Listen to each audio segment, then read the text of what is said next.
everybody, Nerdigans. This is the one and only Packer Girl 89, and today's video game Nerdigan video, yes, I am finally doing a video game Nerdigan video, is going to be on the Sony E3 conference. And yes, I will be doing other E3 conference videos, so you guys can get my overall, get some opinions on them.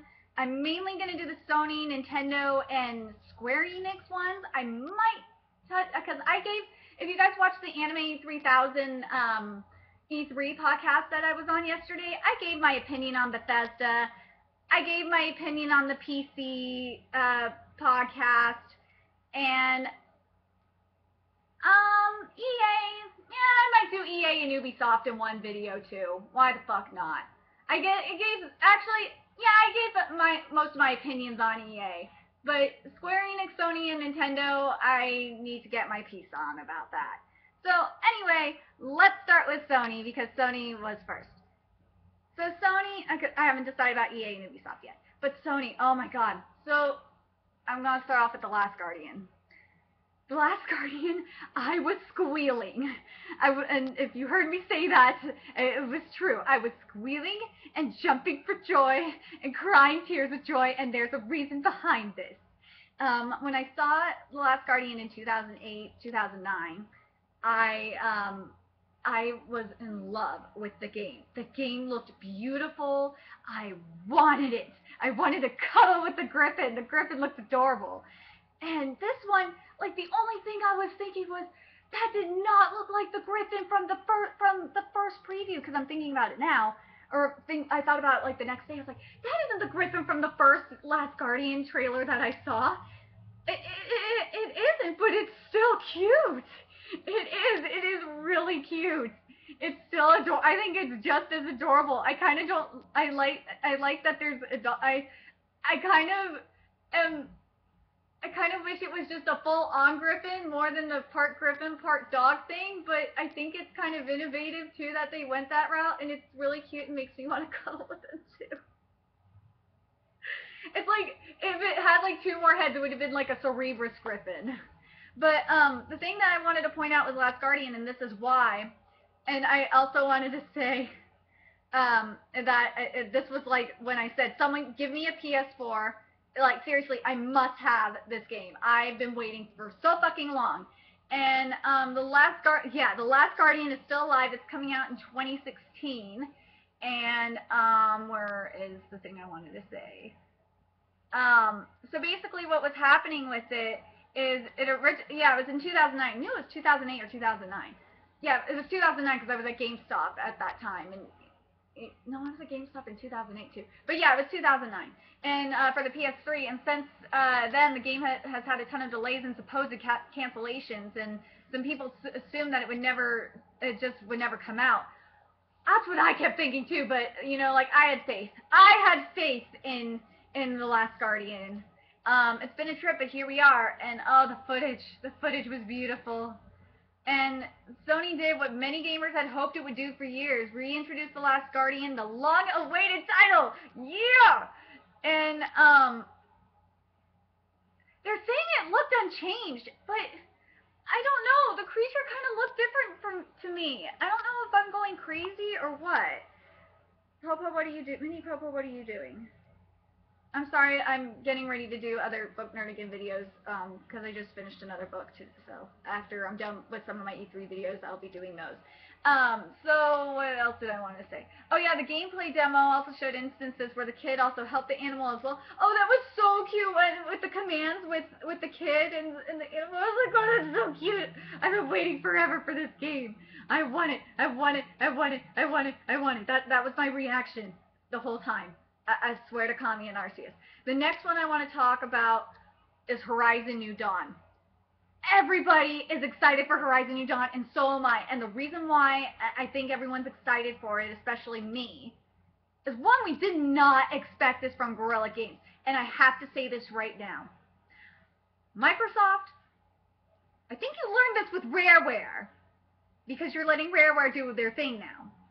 But this is what happens when you let your companies do what they want. You get companies, like, you get Horizon New Dawn.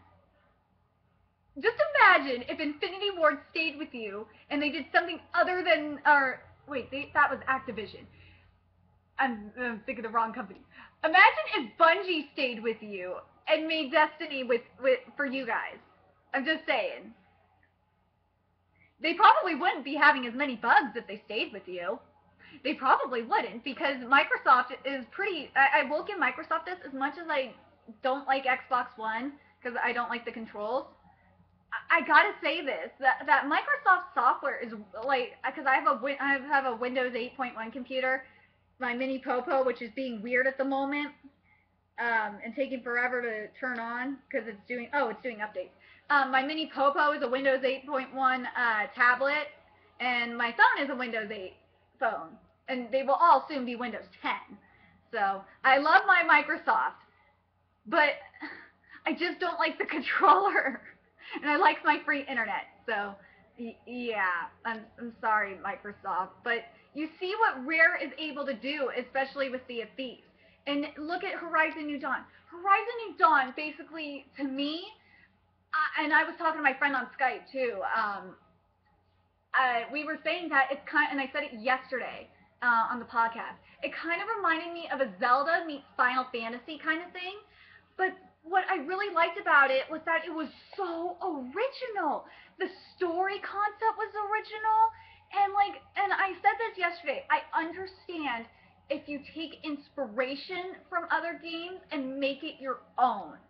And that's what my problem with Fallout 4 is they took all this shit from other games and didn't make it their own. Horizon New Dawn does that, but it does it the right way.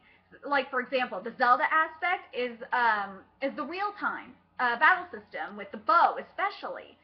Because in the you know how Ocarina of Time, for example, I'm gonna give you a Zelda example. In Ocarina of Time, remember you had the Z targeting system, and I think it's the same on the other ones. I haven't played Skyward Sword yet, so I don't know how Skyward Sword is. So I don't have money. I almost had the Legendary Edition, but I forgot to go pick it up, and I'm mad. I forgot to. But anyway, look at Ocarina of Time. The Z targeting system, that's what Horizon New Dawn has, and I love it. And I love that you're in a post-apocalyptic kind of thing, and you're fighting robotic dinosaurs. I love it, love it, love it, love it. And I want more. That's what I want with new IPs. And the problem I had, with maybe the exception of a couple of games from the Microsoft conference, I think it was it the Microsoft conference that had it? Or was it Ubisoft that had it? I'm trying to remember if it was Ubisoft or EA that had it. I think it was Ubisoft. Or it was either no, it was Microsoft that had the game that I was thinking of. That had the makers of Metroid and Mega Man. Yeah, that's the game. Yeah, the exception of like Recore and what was the other one? And what is the other game I'm thinking of? And Swashbuckling Adventure Sea of Thieves. Those were there was barely any RPGs that interested me. Well, I can't really play the other one because I can't play shooters very well, even third-person shooters. I could barely play. I could barely do bows and arrows. Barely. I can't do guns. Guns just are a pain in the ass for me, especially with dual stick. I could do it on a Nintendo 64, but I can't with a single joystick. I can't do dual. I just have never been able to do it. But anyway, yeah, I loved Horizon New Dawn. That's the kind of innovation I'm looking for in my games, especially new IPs. We talked about Dream in the what Jack said about Dream.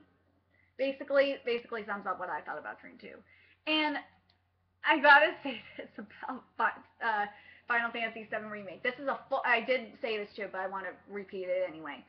Final Fantasy VII Remake is a fully remade version. It's going to be fully remade, and it's going to be beautiful. And it was originally shown at PS3 at E3 2005. And they said it was, I think, I'm just trying to remember why they said it was taking so long. They haven't been given a release date, but yeah, they said it was, it isn't just a simple remastering of the original. It's going to be an entirely remade version, and that's what gets me excited. That's what I want with my remasters. I want fully remade versions of those games. Especially like a PS1 game, I want them fully remade like that, with updated graphics, everything, the whole shebang. And what he's saying, what Shinji Hashimoto said, what they told IGN is that the team tasked with bringing the JRPG classic to Sony's modern console is looking back at the original to see what needs to be changed. And the game will be more than just an update. In other words, it will be a full-blown remake, and we're putting in a lot of careful thought to meet the expectations of fans. And when asked why the time for a remake now, Hashimoto said conversations has happened over the years, but schedules of key figures, including director Yoshinori Kete, I totally am butchering the name, and character designer Tetsuyu Nomura conflicted. So that was the problem. There was a lot of conflict going on. That was the issue. But now it's actually working. So I'm happy that it's going through. And I gotta say, I love how Sony is getting back at Xbox with the exclusives. But I do want to say this about Assassin's Creed, because I didn't get to say it yesterday. Is that if both Nerdigans, you gotta answer me this, especially if you've read the Cassandra Clare books, especially in particular the Infernal Devices. Doesn't this game, Assassin's Creed Syndicate Mission, Assassin's Creed, wait, is that what it's called? Doesn't the new Assassin's Creed remind you of the Infernal Devices series? I keep thinking that Evie is fucking Tessa. I do. I keep thinking Evie is Tessa. It's a shadow hunter, and they're killing demons. And we're gonna see Benedict Lightwood turn into a worm demon. Where are the Infernal Devices? Where are they? Where are the Infernal Devices? Where are they? I want to see the Infernal Devices. I'm just like cracking up seeing this shit. It just made me fucking laugh. I didn't really care about No Man's Sky. I know you guys probably like No Man's Sky, but I'm like meh on No Man's Sky. Leave me alone. I like my RPGs, especially JRPGs. And then they were talking about I like that Sony got the payback on Call of Duty for Call of Duty 3 for the DLC and the multiplayer to hit the PlayStation first. That's good for Sony. I like that Sony got to debut the Star Wars Battlefront survival mode. That was pretty bomb. And the thing is with the Battlefront, I gotta say this, is that yesterday on the podcast they said that it's gonna be too much of Call of Duty or Battlefield. Well, yeah, no fucking wonder it's gonna be so much like Battlefield Online. It's because DICE is developing it. So if you love playing shit online like my ex-boyfriend does, you're gonna like Star Wars Battlefront. That's all I'm gonna say. I don't know how to feel about Uncharted 4. Like, Uncharted 4 looks Uncharted 4 looks really good. All Uncharted games look fucking good. I thought it was funny though. I liked some of his antics. His antics were fucking hilarious. I don't play Uncharted, but it looked pretty good.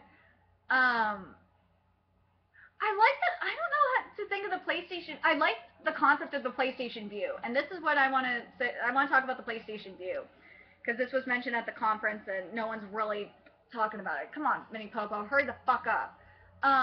With the PlayStation View, it's individual channels without the bundle, which I loved. I loved that idea, because people always fucking complain about that shit. So basically, the President Group CEO Andrew House of Sony Computer Entertainment announced that PlayStation users will soon be able to subscribe to individual unbundled TV stations via the company's PlayStation View streaming service. And at launch, users will be able to subscribe to Showtime, Fox Soccer, and a new channel powered by Machinima. I don't know. I'm probably pronouncing it wrong. Sorry. And Sony's announcements follow HBO's decision to divorce HBO from TV cable subscriptions via HBO Now. And House also announced that View will be rolling out to San Francisco and Los Angeles. Woohoo! That's near me, or near at least where I live, where I used to live. So yeah, I grew up in the Bay Area. You people know that. So yeah, you could earlier this year. I haven't looked at it yet. I will keep you guys posted to see what the comprehensive look at the PlayStation View services, as well as the breakdown of the subscription tiers. Like, I'm curious on how it's going to be, because if it's cheaper than Comcast, like, especially if the thing that I think PlayStation needs to do is they need to do something where it bundles with internet. They need to get on, since they did, this is what I think PlayStation needs to do. Since they had that thing with Redbox through Verizon, what they need to do is they need to work with Verizon, because Verizon has the best internet. You got to get the best quality internet, PlayStation, and plus you had a PlayStation phone on Verizon, so you need to do this shit. You need to work with Verizon and do an internet TV bundle for subscription. So that way you get the internet connection and you get the TV bundle too. And you got to do it for the West Coast, especially because we don't have Verizon cable, we don't have Verizon internet. But if you do the individual cable subscriptions, like say that we could pick up to like a certain amount of channels or some shit, and like internet, like a decent amount of speed for internet a month, like high speed internet, Verizon internet a month, then I'm totally fine with that. I would pay like $30 a month for that, or $50 a month for that. That'd be totally amazing, because Verizon internet is worth it. I'm telling you right now. What else do I want to mention here? Because yeah, I'm mainly just doing Sony. Where am I at? Oh, I'm on 17 minutes. Okay, the other thing I want to mention here too.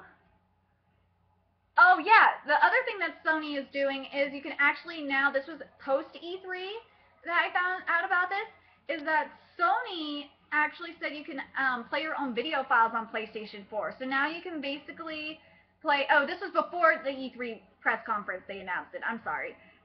You can play MKV, AVI, MP4, JPEG, PNG, MP3, and AAC, which you should have done in the first place. But the thing is what I didn't understand, why you won't do this, Sony. No backwards compatibility. You need to do it. You need to fucking do it. Because this is my line of thinking, and Video Game Nerdigans, agree, comment and see if you agree, especially if you agree with me on this. Why the fuck wouldn't you think more people would upgrade to PS4s if you didn't have backwards compatibility? I'm not talking bullshit compatibility like you did with the PS3 after the 60 gig. I'm talking about full-on backwards compatibility where you can play PS3, PS2, PS1 games. That's what I'm talking about. Like, you could have a cheaper model that does the PS3, you could have an expensive model that does all of it. I don't fucking care. You need to make backwards compatibility, because this is bullshit what you're doing, where you're forcing people to buy their games all over again. I just don't understand, Sony. I don't. You guys are being fucking stupid. You're not thinking. You're really not thinking. But anyway, the other thing that Sony is getting individually, I think that the Destiny thing is coming out. Oh no, that's not it. Sony's getting like extra Destiny stuff too, but I'm like meh on Destiny. I think that's mainly it. Oh, well yeah, and the Street Fighter 5 shit too. I'm not big on Street Fighter, but I think that's pretty cool that Street Fighter 5 is probably going to be only on the PS4, and maybe on PC and maybe PS3. But the only thing I really wish Sony would do, and I kind of wish, and I know they won't address it because Microsoft, but maybe not, maybe they should have addressed it anyway, is I kind of would like them to do something similar to what Microsoft did with the Xbox Elite controller, because I like because I have a PC, and I want to be able to play, because I can't afford a PS4, I'd like to play games on it. So, yeah, that's a thing. Yeah, I know I can hook up a PS3 controller on there. I probably can hook up a PS4 controller on my computer via the USB port. But still, it's just would nice to be nice to have, that crossover feel that that Microsoft did, which I'm very happy they did, by the way. But overall, I gotta say, even though Microsoft did have that factor in there, I still gotta say Sony did a lot better than Microsoft. I really do, because I just like most of the games they provided fit what I like, and I like RPGs. They didn't show Kingdom Hearts, and I felt trolled, but that's what Square Enix it was for. Square Enix trolled me too, but I'll talk about that in the Square Enix Book Nerdigan, or not Book Nerdigan, Video Game Nerdigan video. So I'm curious what you guys thought about the Sony E3 conference. This has got to be one of the best Sony E3 conferences that I've seen. This is definitely one of the best ones I've seen in a while. It's definitely better than last year. I will say that flat out. It was definitely better than last year. So remember to like, comment, share, and subscribe. And I will see you Video Game Nerdigans in the E3. I'm going to go with Nintendo next. And I know you guys are going to want me to rant. And trust me, I do have some words to say to the fan base first. And then I will go into what I like about Nintendo. Well, actually, maybe I'll go into what I like about Nintendo and then rant at the fan base. Who knows? But until next time, Video Game Nerdigans, keep on playing.